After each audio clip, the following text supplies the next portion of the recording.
Morning. It's a bit chilly. Right, I'm back working the normal job today, which is what I should be doing anyway, stop messing around with Christmas lights and talking about rats and stuff. Although I will mention the Christmas lights later because I'm not happy still. The rat, very, very frustrated about this thing, but I'll mention it a little bit later on. But what I need to do is go to work. So what I'm going to do today, which you'll know by the title of this video, is I'm going to build a picket fence around the front garden for someone because they want to put Christmas decorations up. They worry about the dog getting out, so I'm going to put a picket fence up around their garden today, which is, I've got a drawing. I'll show you the drawing. It's 10 posts, so 1, 2, 3, 4 up here, 4 along the top, 4 down the side. The garden's on a slope, so using picket panels wouldn't really work because they just look rubbish and they're not substantial enough. When you actually make picket fence out of individual posts, rails and pickets, it just looks so much better. It's so much stronger, much more substantial timber. So that's what we're going to do. So the first post is going to go down here by the neighbours. The path runs across here, so it's going to go up there. So it's about 23 feet up to this corner here. And then it's about 23 feet across there and almost 20 down there. So just about 65 feet or so. Spoke to the neighbour. You should always speak to the neighbour. Spoke to the neighbour because I might have possibly had to drill into his house because his house sits forward to this house. But I'm not going to. I'm going to actually dig down and concrete the post in down here. So then I'm going to go up the top here, concrete this one in to make sure that's all completely parallel. And then come across here, concrete this one in. And then concrete this one in. And then leave a gap here because the path's going to be widened because it's not very wide. I'll show you when I get around there. And then an afterthought was to put a gate on here. The gate wasn't originally going to be put on, but now the customer wants a gate on there.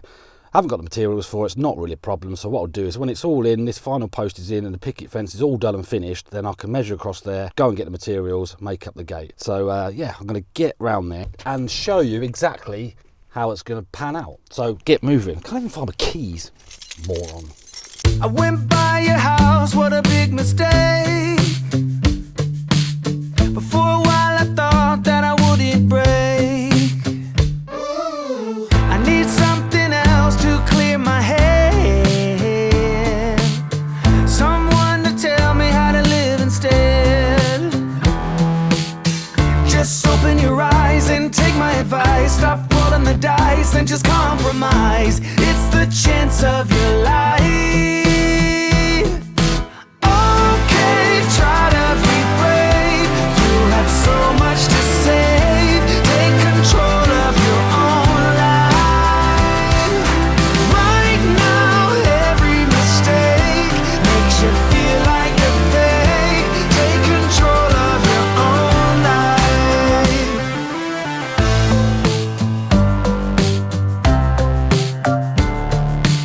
I'm here.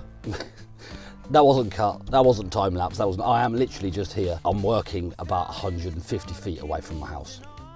Happy days, that means I can pop home if I get caught short, need to go to the toilet. And I can also go and make myself a cup of tea, come back if the customer's not in. Brilliant. I've worked closer than this, but this is probably the second closest I've worked home.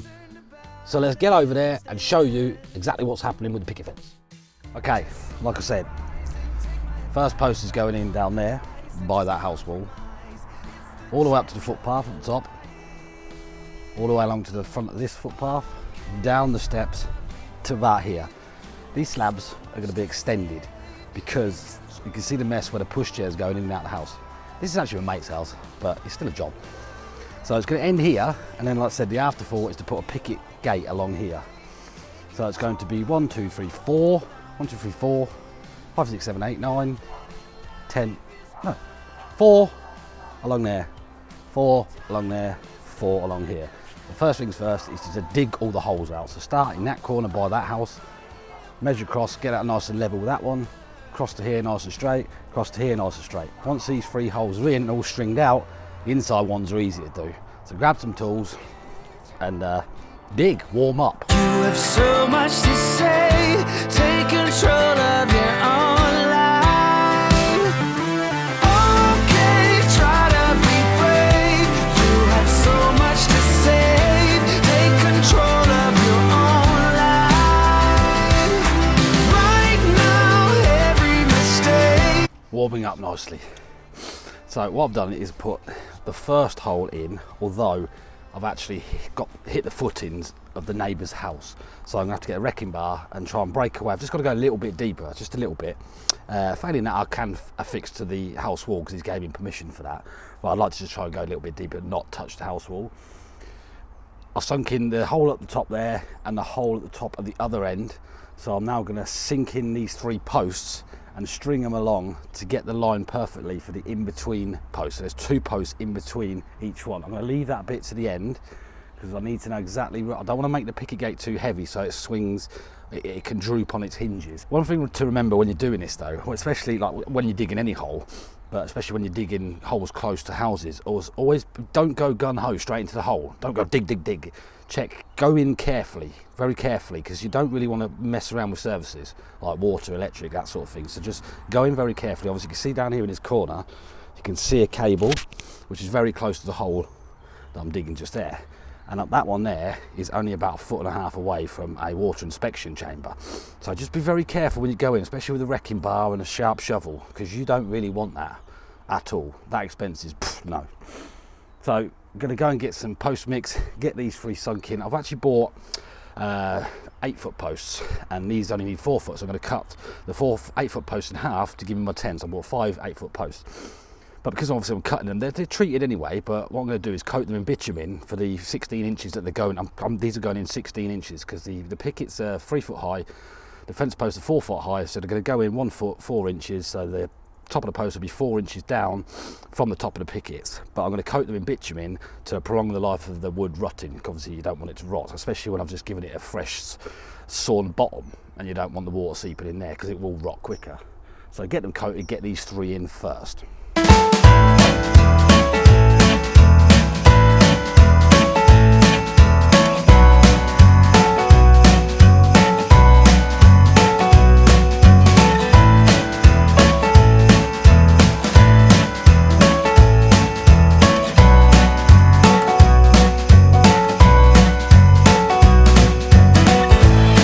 Excuse the chainsaw if you can hear it, you probably can, but that's not mine, so I can't help it. Right, so I've got my 3 posts in.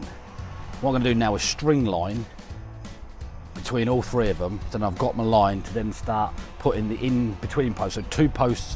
What am I doing? 1 post. Yeah, one about there.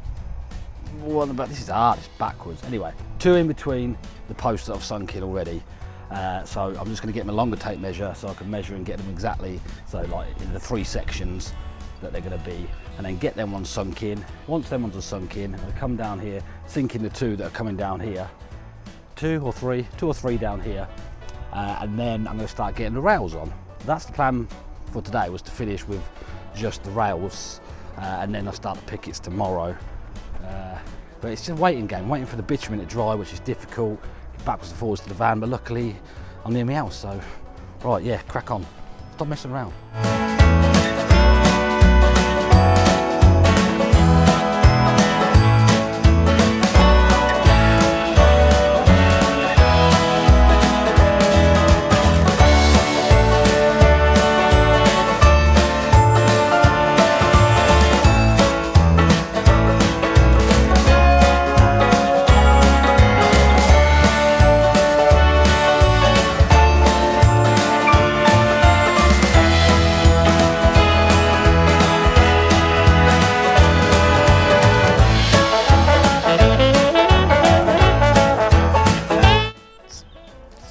Bitumen in my own face.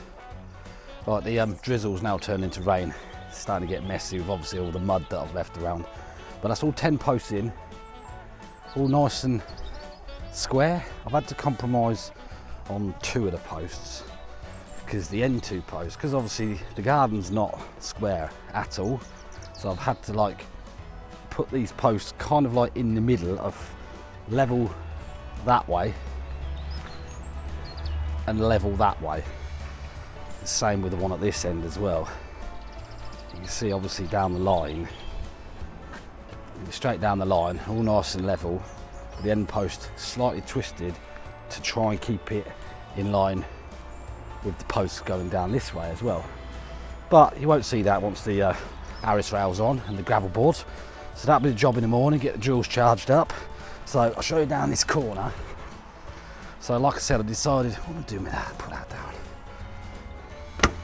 Right, so down this corner, so you're gonna have, it's only a 4-inch gravel board, a 4-inch edge board. 6 inches is a bit too much.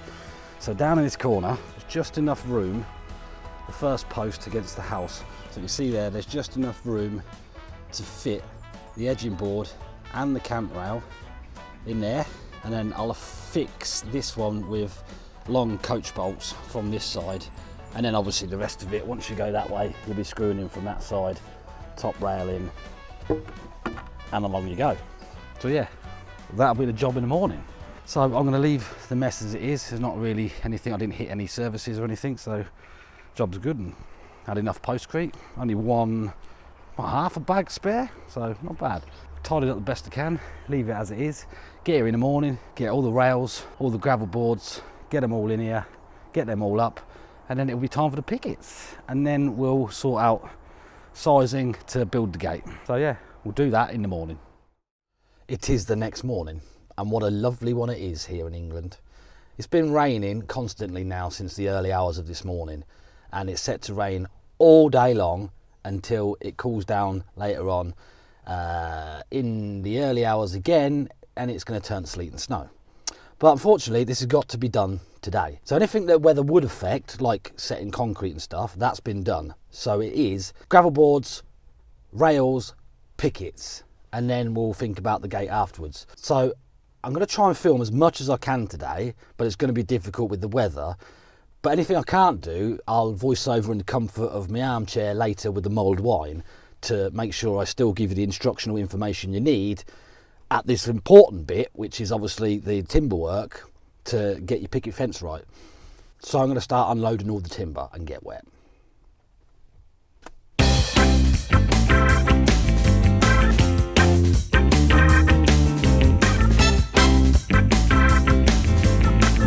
Got to be totally honest, this is less fun than I actually thought it was going to be, and that wasn't very much fun, that I thought. So yeah, it's just honestly making such a mess. Luckily, got ourselves a gazebo, which is housing my tea. So as you can see, gravel boards done all the way around to there, and basically what you do is just show you. Right, so this fence using cant rails. This is a cant rail, so it's obviously got a flat bit on the top which the rainwater runs away from when it's actually on the post.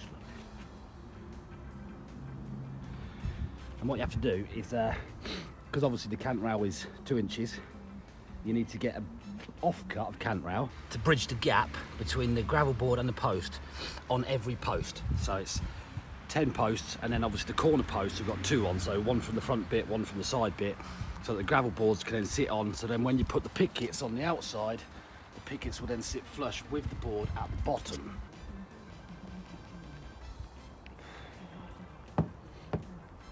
I've actually made a couple of mistakes though. I needed to go back and get 2 long, well I didn't go back, the customer did, my mate. So he's got a bridge around the corner and it was just about 1 inch short. So they've been replaced now, along with the 2 cant rails as well either side. So I've just measured up along the front. I'm going to get these cant rails in, boards down there, rails down there. Jesus Christ, honestly, there's no let up. It is soaking wet.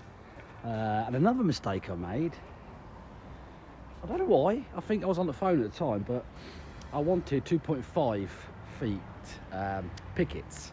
I paid for 2.5 feet pickets, but for some stupid reason, I picked up 4-foot pickets. There's a lot of difference, so obviously wasn't paying any attention at all.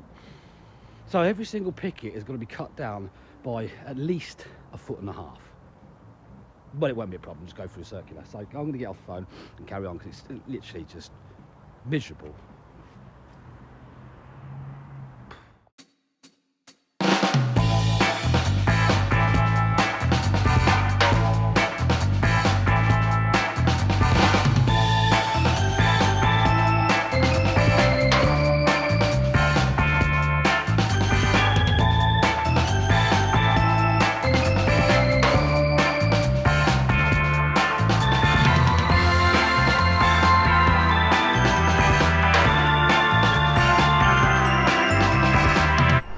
Now actually moved into day 3 on this picket fence, which is not my fault, it's Mother Nature. It was absolutely horrible yesterday.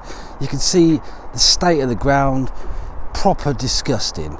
I couldn't wait to get in last night. I was absolutely soaked. I just caked my whole house in mud. But anyway, right, I'm going to carry on. So, also, just before dark, 4 pickets short, but I still had to go back and get pickets for the gate anyway. So I've been and done them. I've got all the materials, I'm all plugged in. It is just miserable again, but should be able to get finished.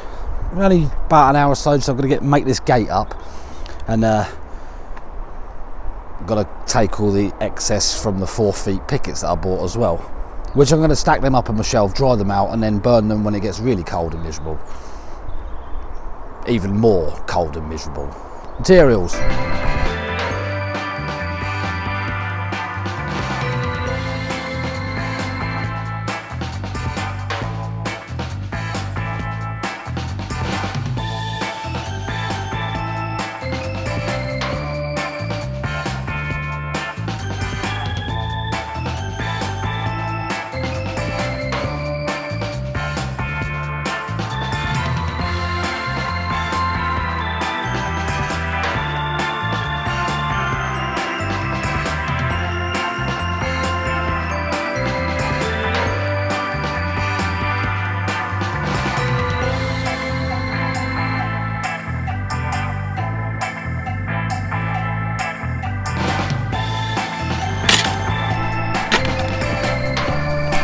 I gave up feeling my fingers a long time ago. Seriously painful. It is so cold, but it's done. Finally, it's done. It hasn't been fun. It has been soaking wet. Probably I've got one more thing to get. I need to get a spring closer. So obviously when you go in the gate, it shuts itself and you don't have to worry about the gate being left open, because they have a dog, and half the reason of having this is because it does bolt. A lot of dogs do, and you have to chase it around the street. So to eliminate chasing it around the street, going to get a closer, which I should have got earlier, but I didn't. I forgot. It's like £4.50, but I'll get one of them on Monday and then just quickly put that on so it will just close behind them. But yeah, I'm sorry it wasn't as informative as normal, but it's just freezing cold. Honestly, freezing cold, and it's been hard work with the cameras. I had to, I've got 1,500 quid's worth of camera equipment. Don't really want to get it soaking wet, so I've tried my hardest with my cheap little things, and yeah, that's it. I ain't got nothing else to say. It's Friday. Pick the kids up, shower, chill. But if you have any questions about any part of building this picket fence, then please leave them in the comments. That's absolutely fine. I don't mind that. I answer my comments all the time. Please feel free to do that. So yeah, thanks for watching this video. I hope you did learn something out of it. I look forward to seeing you in the next video. So if you'd like to subscribe, turn on notifications. That way, like I say all the time, YouTube will let you know when more of this kind of crap is uploaded. See ya!